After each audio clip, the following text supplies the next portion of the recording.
The documentation review chamber had the kind of sterile neutrality that the Galactic Council prided itself on. Soft blue-white light emanated from strips along the curved walls, and data screens rose from floor to ceiling like transparent monuments to bureaucratic efficiency. At the central conference table, Vrell'ik smoothed his pristine white analysis coat and reviewed the morning's assignment with professional satisfaction. 217 species evaluations, 40 years of experience. Senior weapons analysis specialist. He'd seen chemical compounds that could dissolve titanium, biological agents that could sterilize planets, and energy signatures that defied three laws of physics. This morning's task was laughably routine. Cultural analysis for a newly discovered species called humans. Cuisine evaluation. Standard protocol. He'd be done before lunch. The door slid open with a soft hiss. Two humans entered, and Vrell'ik's amber eyes tracked them with mild curiosity. The male was tall, dark-haired, wearing a gray galactic compliance uniform with an Earth patch on the shoulder. He carried himself with the easy confidence of someone who'd never encountered a problem he couldn't handle. The female had auburn hair pulled back in a practical ponytail, a navy blue cultural liaison uniform, and a smile so warm and genuine that Vrell'ik's throat sac relaxed slightly. Friendly species. Good. Vrell'ik, right? The male extended his hand. Cole Thayer, Galactic Compliance. This is Sharon Mallory, our cultural liaison. Vrell'ik pressed his webbed palm against Cole's in the approximation of a handshake he'd learned decades ago. The skin-to-skin contact left a slight moisture mark on Cole's hand, but the human didn't flinch. Professional. Welcome. Please, sit. This should be quite straightforward. Sharon dropped into a chair with cheerful energy and pulled a data tablet from her holster. Oh good. We weren't sure what to expect. This is our first official cultural submission. She tapped the screen several times, then slid it across the table. Here's our complete cuisine database. Ingredients, preparations, cultural significance, the whole thing. Excellent. Vrell'ik pulled the tablet closer, webbed fingers leaving faint, damp prints on its edges. I'll analyze the molecular composition of your primary food sources, verify there are no inadvertently dangerous substances, and submit the classification. Standard procedure. Most species complete this in under 2 hours. His throat sac sat comfortably flat beneath his chin as he opened the first file. Cole leaned back in his chair, lacing his fingers behind his head. Take your time. We're proud of our food. The first compound's molecular structure materialized in a holographic projection above the table. Vrell'ik's eyes widened slightly, then wider. His lipless mouth opened, then closed. Both eyes swiveled to focus on the rotating molecule with its distinctly aggressive chemical bonds. This is capsaicin, he said slowly. The words came out careful, measured, the tone of someone hoping they'd misread the data. An alkaloid compound that binds to pain receptors and triggers an inflammatory response in mammalian tissue. Oh yeah, Sharon said brightly. That's in peppers. We love peppers. Vrell'ik's webbed fingers moved across his analysis tablet, pulling up classification protocols. This is a chemical irritant. We use derivatives of this in riot control. It's classified as a Category 3 defensive weapon in 14 systems. He looked up, both eyes now focused on Sharon.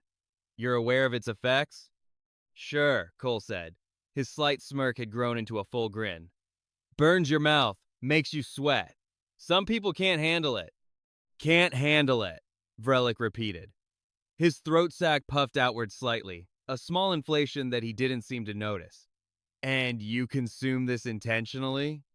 Sharon laughed, the sound genuine and delighted. We put it on everything. Soups, meats, vegetables. Some cuisines are built around it. Thai, Indian, Mexican. She leaned forward conspiratorially, and Vrell'ik found himself leaning slightly back. Some people build up tolerance over years. We have competitions to see who can eat the spiciest food. There are rankings and everything. The throat sac puffed larger. Vrell'ik's skin, already moist, developed a more pronounced sheen. Competitions, he said, to consume pain-inducing chemical weapons. A small croaking sound escaped his throat, involuntary and embarrassing. He pressed his webbed hand against his throat sac, trying to manually deflate it. It resisted stubbornly. "We call them hot pepper challenges," Cole added, his competitive pride clearly activated. "The really tough ones make people cry and shake. Sign waivers and everything." Vrell'ik's throat sac remained puffed. He decided to move on. Perhaps this was an anomaly. Let's examine the next primary ingredient. The second molecular structure appeared. Vrell'ik stared at it for a long moment. His confidence, which had carried him through 4 decades of weapons analysis, wavered like a candle flame in wind. "Caffeine," he said quietly. "A central nervous system stimulant. Increases heart rate, blood pressure, and can cause physical dependency with regular use." He looked at Sharon, then Cole, then back at his screen as if hoping it would change. "This is used medically in emergency situations across 70 systems. Carefully controlled doses." "Coffee," Sharon said cheerfully, pulling a thermal container from her belt and taking a long sip. "Can't start the day without it. Most humans drink at least 2 cups.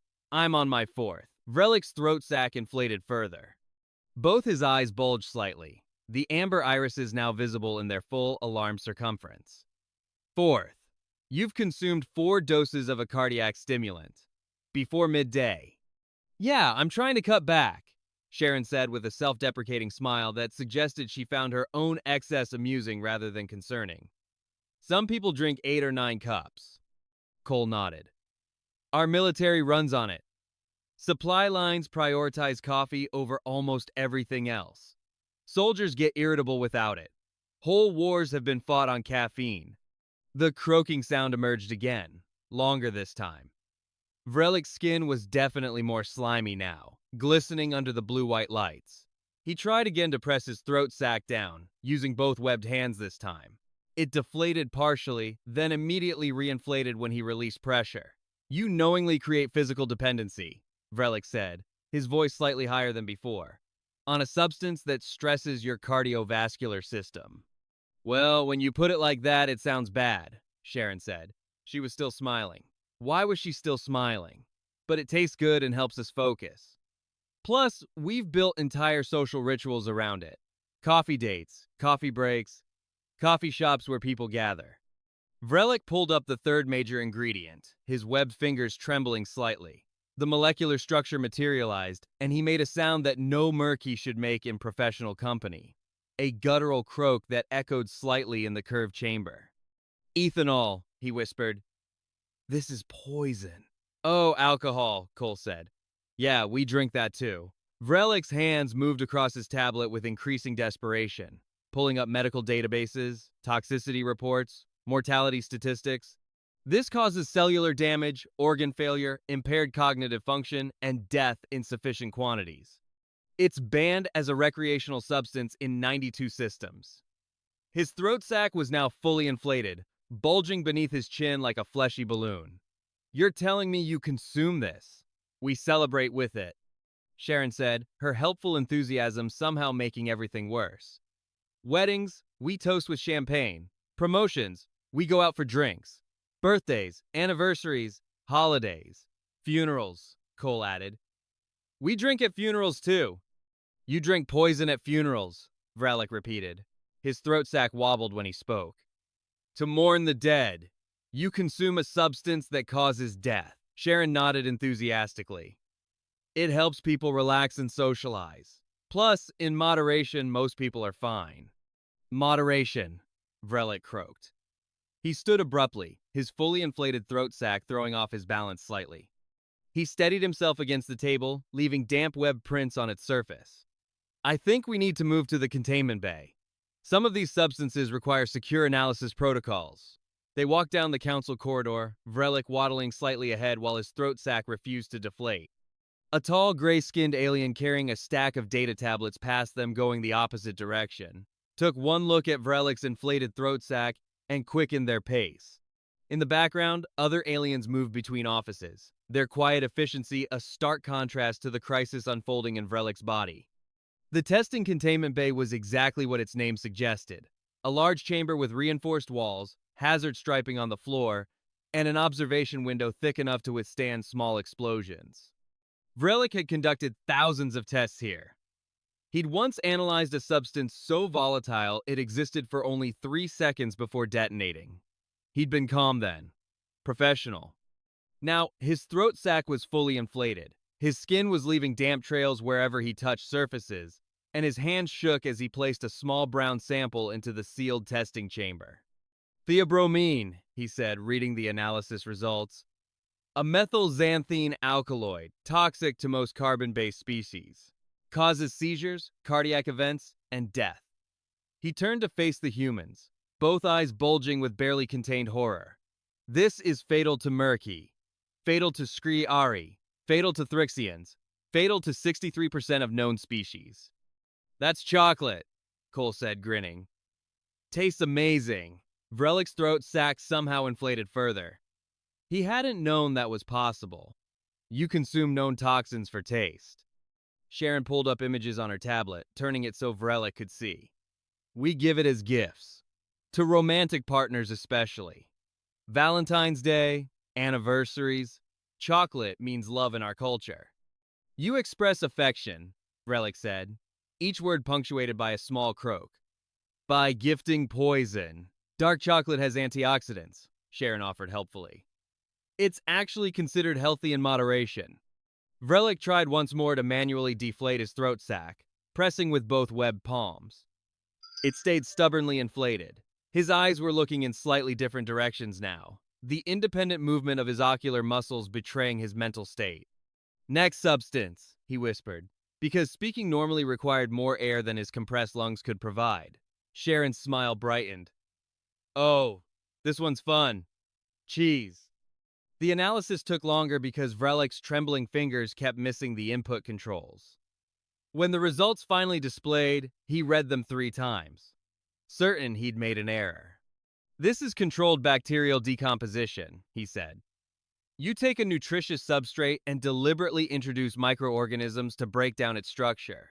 Then you consume the decay. Well, yeah, Cole said. The bacteria create the flavor. Some cheeses age for years, Sharon added, her helpfulness now feeling like a weapon. The longer the decomposition, the stronger the taste. Blue cheese has visible mold cultures running through it. Gorgeous blue-green veins. Mold. Vrell'ik croaked. Visible mold! And some cheeses have mites, Sharon continued. Little bugs living in the cheese, still alive when you eat it. Casu marzu from Italy. It's illegal in some places because the maggots can jump. Vrell'ik was croaking continuously now, small rhythmic sounds that accompanied his breathing. His throat sac hadn't deflated even slightly in the last 20 minutes. Both eyes were definitely looking in different directions, one focused on Sharon's cheerful face, the other staring at the contamination protocols on the wall as if seeking escape. Jumping maggots, he managed. Cole leaned against the observation window, completely at ease. Some of the best cheese smells like feet. We've got rankings. The stinkier the better usually. Vrell'ik walked to the analysis terminal and gripped it with both hands, his webbed fingers leaving wet prints on the metal.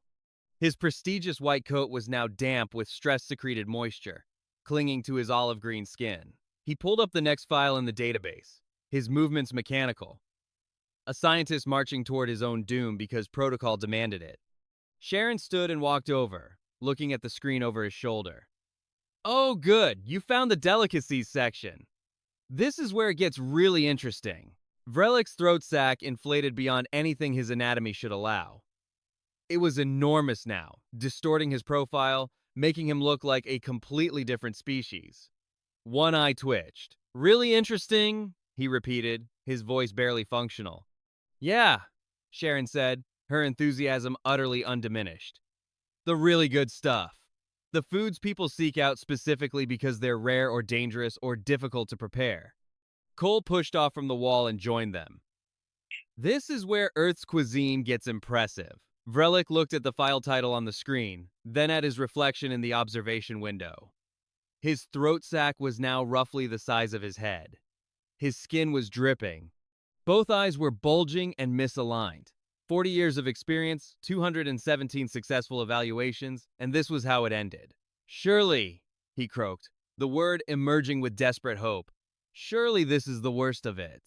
Sharon's smile somehow became even brighter, even more genuinely enthusiastic. Oh no! Now we get to the really good stuff. She reached past him and opened the file labeled Global Delicacies, Extreme Cuisine.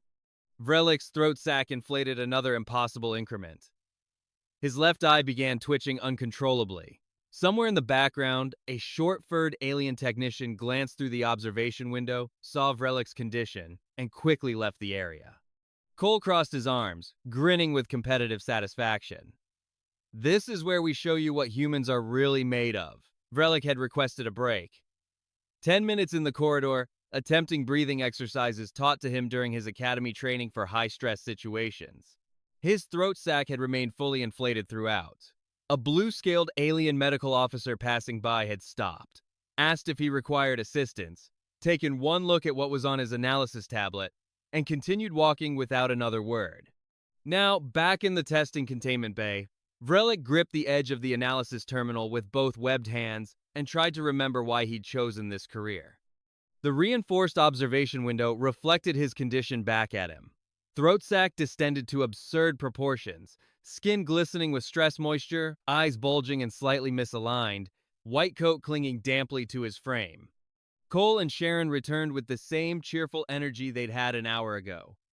How were they not exhausted by the horror they carried so casually? Ready? Sharon asked brightly, pulling up her tablet. Vrell'ik croaked softly. It was all the response he could manage. Sharon tapped her screen, and a new molecular analysis populated Vrell'ik's terminal. He stared at it for a long moment, his scientific training warring with his survival instincts. Training 1, barely. He ran the analysis. The results appeared. Vrell'ik made a sound like a door creaking open in a horror film. Tetrodotoxin, he whispered. His throat sac, already inflated beyond reasonable biology, somehow swelled further. This is 1,200 times more lethal than cyanide. It causes paralysis, respiratory failure, and death within hours. There is no antidote. That's fugu, Sharon said helpfully. Pufferfish. Japanese delicacy. Vrell'ik's webbed fingers trembled over the keyboard. You're telling me people eat this? This neurotoxin? This substance that has no medical counteragent and causes certain death if improperly handled? Well, chefs train for years, Sharon explained, her tone suggesting this made everything reasonable. It's actually illegal to prepare unless you have a special license. Cole leaned forward. People pay premium prices for it. It's expensive because of the danger and the skill required. Vrell'ik's throat sac was now so large it obscured his view of the lower portion of his terminal screen. He had to tilt his entire body to see around it. People pay extra to eat poison. That requires years of training to maybe not kill them. The thrill is part of the experience, Sharon said. She pulled up images of elaborately arranged fugu dishes. Some people say their lips tingle slightly if it's prepared right. Just a tiny amount of toxin remaining. They enjoy that. They enjoy approaching death, Vrell'ik croaked. Both his eyes were now looking in completely different directions. One fixed on Sharon, the other staring at the emergency decontamination controls as if contemplating their use on his entire species assessment career. Vrell'ik tried to input the classification code for tetrodotoxin. His webbed fingers were shaking so badly he had to use both hands to press a single button. The throat sac wobbled with each movement, throwing off his balance. Category 7. He managed. Restricted neurotoxin. Banned for military use under the Galactic Chemical Weapons Convention. Huh, Cole said. Neat. The casual pride in that single word made Vrell'ik's left eye twitch violently. Sharon scrolled through her files. Oh, I almost forgot. We didn't cover all the cheese varieties. More cheese, Vrell'ik said flatly. The words emerged with a croak. Kazumarzu, Sharon read, pulling up documentation. Sardinian sheep milk cheese. It's fermented by live insect larvae. You eat it while the maggots are still alive and active. Vrell'ik's throat sac pulsed. Alive. Yeah, they can actually jump up to 6 inches when disturbed, Sharon said, demonstrating the distance with her hands. So some people close their eyes while eating. They jump, Vrell'ik repeated, His skin was now so slimy that when he tried to adjust his grip on the terminal, both hands slipped. He had to catch himself against the wall, leaving two large, wet handprints on the pristine surface. Cole nodded. It's illegal in a bunch of places because of health regulations, but people still make it traditionally. Black market cheese culture. Black market, Vrell'ik croaked. For maggot cheese. Sharon was already scrolling to the next item. Here's another good one. Hakarl, Icelandic fermented shark. The analysis loaded slowly, as if the computer itself was reluctant to display the results. When it finally appeared, Vrell'ik read it twice, certain there was a database error. This contains high concentrations of uric acid and trimethylamine oxide, he said, each word requiring effort. The ammonia levels are equivalent to industrial cleaning compounds. They bury the shark for several months, Sharon explained. The fermentation process breaks down the toxins, then they hang it to dry for several more months. And it smells, Cole added, grinning, like the strongest cleaning solution you've ever encountered. And you eat this, Vrell'ik croaked. This ammonia-laden toxic decomposed shark. Sharon nodded. It's a traditional Icelandic food. Cultural heritage. Cultural heritage, Vrell'ik repeated. His throat sac was now so enormous he couldn't see his feet when he looked down. He tried to walk toward the secondary terminal and bumped into the edge of the analysis table. Equipment rattled. A containment sample holder fell, and he instinctively reached for it, but his slime-covered webbed fingers couldn't grip. It clattered to the floor. Cole picked it up casually and set it back on the table. You okay there? Vrell'ik stared at him. Your species voluntarily consumes neurotoxins, live parasites, chemical irritants, cardiac stimulants, organ-damaging poisons, and ammonia-preserved decomposed flesh. That's just the stuff we've covered so far, Sharon said. Want to hear about the hot pepper scale? No, Vrell'ik croaked. But Sharon was already pulling up the Scoville scale. So, capsaicin concentration is measured in Scoville heat units, she explained. Jalapenos are around 5,000 units, already pretty spicy. And the upper range? Vrell'ik asked, knowing he shouldn't, unable to stop himself. Sharon scrolled. Carolina Reaper, over 2 million Scoville units. People eat these whole on camera for entertainment. Cole's competitive pride activated fully. Some people grow their own to see who can breed the hottest pepper. World records. World records, Vrell'ik whispered. His throat sac pulsed with each rapid beat of his heart. For cultivating chemical weapons. Vrell'ik was croaking continuously now, a steady rhythmic sound accompanying his breathing. His throat sac had been fully inflated for so long that the muscles were cramping. He tried once more to manually deflate it, pressing with both webbed palms, using significant force. It refused. I need, he croaked, to submit my classification report. They moved back to the documentation review chamber, Vrell'ik waddling ahead with his throat sac, throwing his center of balance forward. A gray-skinned maintenance worker in the corridor took one look at him and pressed themselves against the wall to let him pass with wide eyes. The documentation chamber's soft lighting felt accusatory. Vrell'ik settled into his chair with difficulty, his inflated throat sac preventing him from sitting normally. He had to lean back at an awkward angle. Sharon sat across from him. Oh, before you finish, we didn't cover coffee-flavored alcohol, or chocolate with chili peppers, or century eggs, or blood sausage. Vrell'ik held up one trembling webbed hand. The gesture was weak, pleading. He made a guttural sound that was part croak, part whimper, part the death rattle of his professional confidence. Sharon stopped, looking concerned for the first time. Too much? Cole leaned back in his chair, arms crossed, grinning with the satisfaction of someone whose competitive nature had been thoroughly validated. I think we broke him. Vrell'ik pulled up the classification database with shaking fingers. He scrolled past Category 1 through Category 6. His webbed finger hovered over Category 7, the highest classification. Reserved for substances so dangerous their existence was restricted by galactic treaty. Then he scrolled further. To a classification he'd only used 3 times in 40 years. Category 5. Biologically incompatible species. His finger moved to the subcategory. He selected it and typed his justification with trembling fingers that left damp smears across the screen. What does that mean? Sharon asked, leaning forward to see. Category 5. Subsection 3. Vrell'ik's voice emerged as barely more than a croak. It means your species voluntarily, repeatedly, and enthusiastically consumes substances that would be banned as chemical weapons, biological hazards, or controlled toxins in 214 galactic systems. Cole's grin widened. So we're the toughest? You're the only species, Vrell'ik croaked, both eyes now twitching independently, that actively seeks out pain, poison, and parasites for recreational consumption. Sharon tilted her head thoughtfully. When you put it that way, it does sound a little extreme. A little. His throat sac pulsed. You give neurotoxins as delicacies. You celebrate with organ-damaging poisons. You compete to consume higher concentrations of chemical irritants. So is that good? Sharon asked. For our application? Vrell'ik stared at her. His throat sac was so inflated it reached his chest.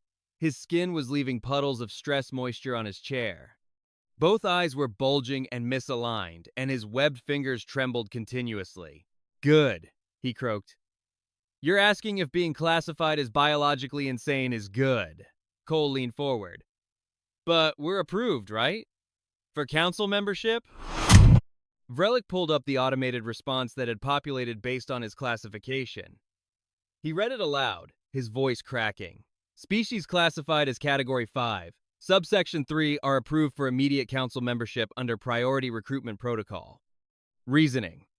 Any species with sufficient biological resilience to survive their own cultural practices is too valuable as an ally and too dangerous as an adversary to reject. Knew it, Cole said, pumping his fist in victory.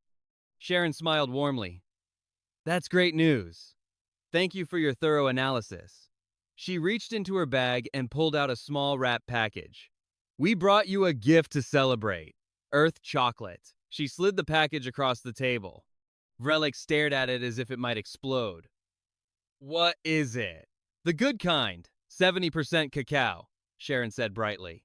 Vrell'ik's throat sac, which had maintained a steady, impossible inflation for the last hour, somehow inflated further. His throat sac was now larger than his head. A grotesque balloon of olive green skin stretched to biological impossibility. You're gifting me, he croaked, the words barely intelligible. A compound that is fatal to my species. Oh no, Sharon said, her eyes widening with genuine concern. Is it? I'm so sorry. I didn't think to check. The theobromine analysis, Vrell'ik managed. 40 minutes ago, fatal to Murky. Sharon looked mortified. I completely forgot. She reached for the package. Let me take that back. But the damage was done. Vrell'ik's throat sac had reached critical mass. His left eye was twitching so violently it created a small breeze. His right eye stared at the chocolate package with the haunted look of someone who'd seen beyond the veil of reality. Cole stood, still grinning. So we're officially in? Yes, Vrell'ik croaked. You're in. Please leave. They left. The door slid shut behind them. Vrell'ik sat alone in the documentation review chamber, his throat sac fully inflated, his skin dripping, both eyes twitching. He tried one final time to deflate his throat sac manually. He pressed with both hands, using all his strength. It stayed inflated.